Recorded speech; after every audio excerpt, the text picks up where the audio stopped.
Red breaking news చూస్తున్నాం. AP liquor case విచారణను sit ముమ్మరం చేసింది. ఇవాళ విజయవాడ ఆఫీసులో రాజు కసిరెడ్డిని సిట్టు అధికారులు ప్రశ్నించారు.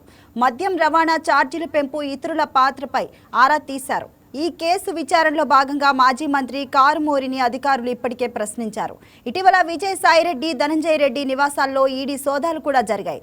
లిక్కర్ స్కామ్లో రాజు కసిరెడ్డి కీలక సూత్రధారి అనే ఆరోపణలు ఉన్నాయి.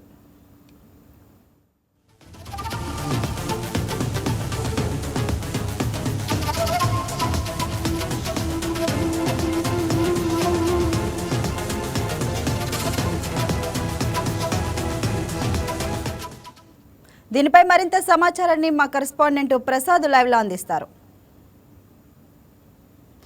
ప్రసాద్, చెప్పండి, ప్రస్తుతం మరి లిక్కర్ కేసులో సిట్ విచారణ ఏ దశలో ఉంది? అలానే ఇవాళ రాజ్ కసిరెడ్డిని అధికారులు విచారించడం మనం చూస్తున్నాం, ప్రశ్నించారు. అసలు అంటే ఈ అంశాలపై ఏ అంశాలపై ఫోకస్ పెట్టారు? వైసీపీ ప్రభుత్వ హయాంలో మద్యం అక్రమ రవాణాకు సంబంధించి A1 గా రాజ్ కసిరెడ్డి ఉన్నారు. ఇప్పటికే ఆయన్ను A1 గా సిట్ అధికారులు గుర్తించి విచారణ కొనసాగిస్తున్నారు. ఇప్పటికే చాలా సార్లు ఇక్కడ విజయవాడలో సిట్ కార్యాలయానికి ఆయన విచారణకు రావాలని కోరినప్పటికీ కూడా ఆయన ఎప్పటి వరకు రాలేదు. హైకోర్టు ఆదేశాలతో ఈ రోజు విజయవాడ సిట్ కార్యాలయంలో విచారణకు వచ్చారు. మధ్యాహ్నం 1 గంట నుంచి కూడా విచారణ జరుగుతుంది. సుదీర్ఘమైన విచారణ అని చెప్పొచ్చు. ఇప్పటికీ టైం 6 గంటలు దాటుతున్నా కూడా ఇంకా ఆయన విచారణ పూర్తి చేసుకుని బయటకు రాలేదు. మధ్యాహ్నం 1 గంట నుంచి దాదాపు ఇప్పటి వరకు కూడా సుదీర్ఘమైన విచారణ జరుగుతూనే ఉంది. అంటే మొత్తంగా ఆ మద్యం కుంభకోణం ఒకవైపు అయితే, మద్యం కుంభకోణంతో పాటు మద్యం అక్రమ రవాణాలో కూడా దాదాపు 400 కోట్ల రూపాయల్ని అప్పట్లో వేరే ట్రాక్ మళ్లించారనే ఆరోపణలు ఉన్నాయి. దానికి సంబంధించి రాజ్ కసిరెడ్డిని A1 గా సిట్ గుర్తించింది. ఆయనతో పాటు మరికొంతమంది, అంటే గతంలో వైఎస్ఆర్ కాంగ్రెస్ పార్టీ ప్రభుత్వ హయాంలో మంత్రిగా పనిచేసినటువంటి కారుమూరి నాగేశ్వరరావుతో పాటు ఆయన కుమారుడు సునీల్ కూడా దీంట్లో నిందితులుగా ఉన్నారు. వాళ్ళను కూడా ఇక సిట్ విచారించాల్సి ఉంది. అయితే ప్రధానంగా అంటే అప్పుడు ఏపీ ప్రభుత్వమే మద్యం అమ్మకాలు నిర్వహించేది. ముఖ్యంగా ఎక్కడైతే ఫ్యాక్టరీలో మద్యం తయారవుతుందో అక్కడి నుంచి ఆ మద్యం దుకాణాలకు మందుని సరఫరా చేసినప్పుడు ఆ సరఫరాకు సంబంధించి ఒక థర్డ్ పార్టీ ఏజెన్సీకి ప్రభుత్వం ఈ కాంట్రాక్ట్ అప్పచెప్పింది. దీనిలోనే అంటే ఈ మద్యం రవాణా విషయంలోనే భారీగా అక్రమాలకు పాల్పడ్డారు. దానికి ప్రధాన సూత్రధారి రాజ్ కసిరెడ్డి అని కూడా సిట్ విచారణలో ప్రాథమికంగా నిర్ధారించారు. దానికోసం ఇప్పుడు లోతుగా విచారణ జరుగుతుంది. అంటే ఈ 400 కోట్లు దారి మళ్లించారని ప్రజెంట్ ప్రాథమిక నిర్ధారణ అయితే ఉంది. కానీ ఇంకా మరింత ఎక్కువ అమౌంట్ అయితే ఉందని కూడా సిట్ అధికారులు భావిస్తున్నారు. అసలు ఎలా అంటే ఎవరెవరికి కాంట్రాక్ట్లు ఇచ్చారు, ఎంతెంత డబ్బులు మళ్లించారు, అంటే ప్రభుత్వం నుంచి కాంట్రాక్ట్ తీసుకున్న తర్వాత మరికొన్ని ఉప కాంట్రాక్ట్లు కూడా వాళ్ళు తీసుకున్నారంటే ఈ థర్డ్ పార్టీ ఏజెన్సీ మాత్రమే కాకుండా మరికొన్ని ఉప కాంట్రాక్ట్లు కూడా వాళ్ళు తీసుకుంటే మరికొన్ని కంపెనీలతో వాళ్ళు టైఅప్ అయ్యి, అంటే జిల్లా కంపెనీతో టైఅప్ అయ్యి అక్కడ వేరే వాళ్ళకి డిస్ట్రిబ్యూట్ చేయడం, వాళ్ళు తీసుకెళ్లి మద్యం దుకాణాలకు మందు సరఫరా ఇవన్నీ చేసేవారు. సో దీంట్లోనే పెద్ద ఎత్తున ఆ డబ్బుని వాళ్ళు అక్రమాలకు పాల్పడ్డారు. అయితే ఆ డబ్బుని బయటకు ఏ విధంగా మార్చుకున్నారు, మొత్తంగా అంటే మళ్ళీ అంతిమంగా ఎవరైతే దాన్ని వెనుక నడిపించారో వాళ్ళ చేతికి ఏ విధంగా చేరింది, ఏ విధంగా వైట్ చేశారు, ఎవరెవరు దీనిలో ప్రధాన పాత్రధారులు, సూత్రధారులను కూడా ప్రజెంట్ అయితే విచారణ కొనసాగుతుంది. సో మొత్తంగా ఏపీ కుంభకోణం కేసులో ఉన్న ఎవరైతే నిందితులుగా ఉన్నారో వాళ్ళే ఈ కేసులో నిందితులుగా ఉన్నట్లు కూడా ప్రజెంట్ ఆ సిట్ విచారణలో రాజ్ కసిరెడ్డి ఆ సిట్ అధికారులు చెప్తున్నట్టయితే సమాచారం అయితే ఉంది.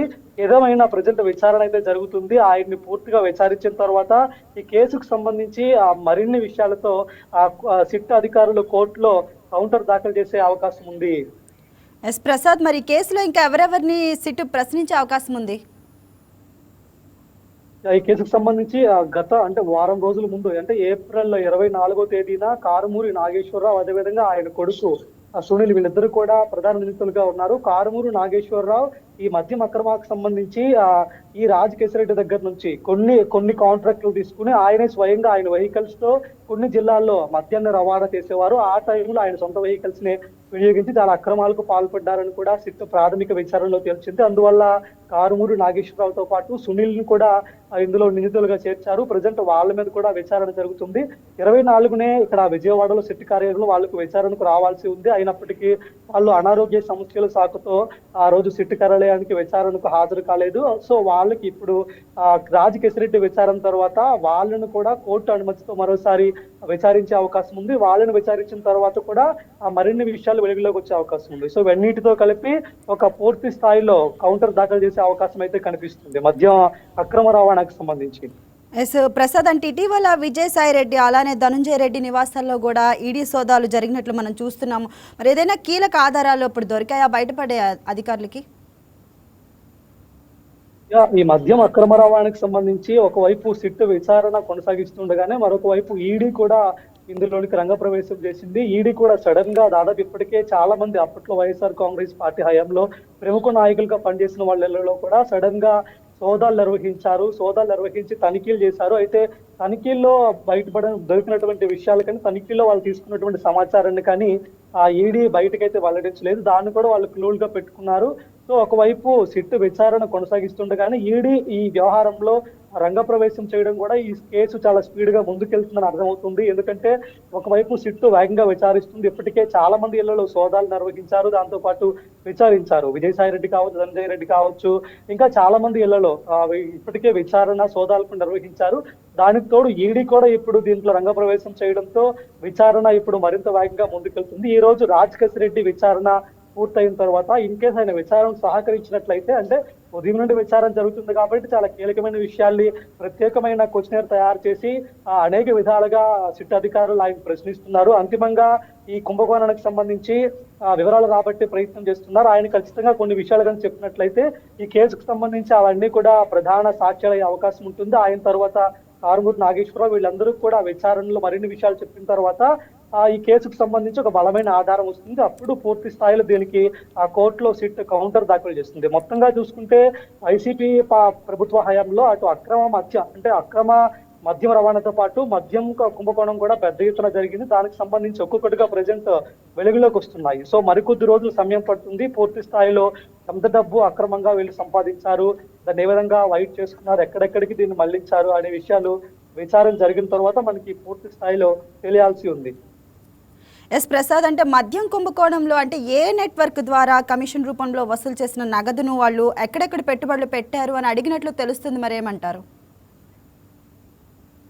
పెట్టుబడికి సంబంధించి అనేక రకాలుగా ప్రశ్నిస్తున్నారు. ఇప్పటికే సిట్ బృందంలో చాలా సీనియర్ అధికారులు కూడా ఉన్నారు. వాళ్ళందరూ కూడా ఈ రోజు ప్రధాన నిందితుడు అంటే A1 గా రాజ్ రెడ్డి ఉన్నారు కాబట్టి ఆయన దగ్గర నుంచి, అంటే రాజ్ రెడ్డి ఈ మద్యం అక్రమ రవాణాకి సంబంధించి దీన్ని ఏ విధంగా ప్రజల దగ్గర నుంచి డబ్బులు సంపాదించుకోవచ్చు, ఏ విధంగా డబ్బులు తీసుకోవచ్చు, ఏ విధంగా చేస్తే మన డబ్బులు ఎక్కువ మిగులుతాయనే విషయంలో అంటే ప్రధాన సూత్రధారి పాత్రధారి ఈయన అని చెప్పి కూడా ఆ సిట్ బృందం గుర్తించింది. అందుకే ఈ A1 గా చేర్చారు. మొత్తం ఈయన హయాంలోనే ఈయన పర్యవేక్షణలోనే మద్యం అక్రమ రవాణా మొత్తం జరిగిందని కూడా ఆ సిట్ అధికారులు అయితే చెప్తున్నారు. సో అందుకే ఆయన సుదీర్ఘంగా విచారిస్తున్నారు. అంటే ఆ మనీని ఏ విధంగా ప్రజల నుంచి అక్రమ రవాణా విషయంలో ఏ విధంగా వసూలు చేశారు, ఎంతెంత వసూలు చేశారు, దానికోసం ఎన్ని కంపెనీలు వీళ్ళు వెనక పనిచేశాయి, ఎవరెవరు కీలకంగా ఉన్నారు, ఆ వచ్చిన డబ్బంతా కూడా ఎలా దాన్ని ఏ మార్గాల్లో మళ్లించారు, ఎక్కడెక్కడ పెట్టుబడులు పెట్టారు, దాన్ని ఏ విధంగా వైట్ చేశారు, చివరిగా ఎవరి చేతికి మనీ అంతా వెళ్ళింది, అంటే ప్రభుత్వంలో పనిచేసిన పెద్దలు ఎవరైనా ఉన్నారా, లేదంటే వైసీపీకి సంబంధించిన ఇంకెవరైనా ఉన్నారా, అసలు ప్రధానంగా అంటే తెర వెనుక నడిపించిన వాళ్ళు ఎవరైనా విషయంలో కూడా దర్యాప్తు కొనసాగుతుంది. ఆయన చెప్పిన వివరాల మేరకు సిట్ అయితే ఇప్పుడు ఒక ప్రత్యేకమైనటువంటి ఒక సమగ్ర ఛార్జ్ షీట్ ని ఫైల్ చేసే అవకాశం అయితే ఉంది. ఎస్, అంటే ఫైనల్లీ ప్రసాద్, ఈ కేసు తదుపరి విచారణలో మరి ఎటువంటి కీలక పరిణామాలు ఎదురయ్యే అవకాశం ఉందంటారు? ఈ రోజు విచారించిన తర్వాత చాలా రోజులుగా ఈ సిట్ విచారణకు రావాలని సిట్ గతంలో అనేక నోటీసులు పంపించింది. కానీ ఆయన ఒక్క నోటీసు కూడా స్పందించకుండా ఎప్పటి వరకు కూడా సిట్ కార్యాలయానికి ఆయన విచారణకు రాలేదు. చివరికి సిట్ హైకోర్టుని ఆశ్రయించడంతో హైకోర్టు ఖచ్చితంగా సిట్ విచారణకు సహకరించాలని చెప్పడంతో ఆయన ఈ రోజు రావడం తప్పలేదు. ఉదయం 10 గంటలకు ఆయన విచారణకు రావాల్సి ఉంది, కానీ ఆలస్యంగా 1 గంటకు సిట్ కార్యాలయానికి వచ్చారు. ఆయన ఒక్కరే రావడం జరిగింది. సో విచారణ జరుగుతుంది. ఈ విచారణ తర్వాత అంటే ప్రజెంట్ విచారణ కొనసాగుతుంది, ఇంకెంతసేపు కొనసాగుతుంది, లేదంటే రేపు కూడా దీన్ని కంటిన్యూ చేస్తారనే విషయాలు మనకి మరి కాసేపట్లో తెలుస్తాయి. దీని తర్వాత ఆల్రెడీ విచారించిన తర్వాత మరిన్ని సాక్ష్యాల కోసం కారుమూరి నాగేశ్వరరావు, మాజీ మంత్రి, వైసీపీ ప్రభుత్వ హయాంలో పనిచేసినటువంటి వ్యక్తి, ఆయన కూడా దీనిలో ప్రధాన నిందితులుగా ఉన్నారు. ఆయనతో పాటు ఆయన కుమారుడు సునీల్ కూడా ప్రధాన నిందితులుగా ఉన్నారు. సో వాళ్ళు ఎప్పటికే ఒకసారి సిట్ విచారణకు దొమ్మాకొచ్చారు. సో ఈసారి ఖచ్చితంగా అలాంటి పరిస్థితి వీలు లేకుండా ఖచ్చితంగా సిట్ అధికారులు విచారించే అవకాశం ఉంది. వీలైతే కోర్టుకు వెళ్ళి కూడా వీళ్ళు కోర్టు ఆదేశాలతో వాళ్ళని విచారించే అవకాశం కూడా ఉంది. సో వాళ్ళని విచారిస్తే పూర్తిగా అంటే వీళ్ళు ముగ్గురు చెప్పినటువంటి వాంగ్మూలాల ప్రకారం వాళ్ళకి కొంత క్లారిటీ వస్తుంది. దాని తర్వాత పూర్తి స్థాయిలో విచారణ ముందుకు తీసుకెళ్లే అవకాశం అయితే కనిపిస్తుంది. Thank you Prasad.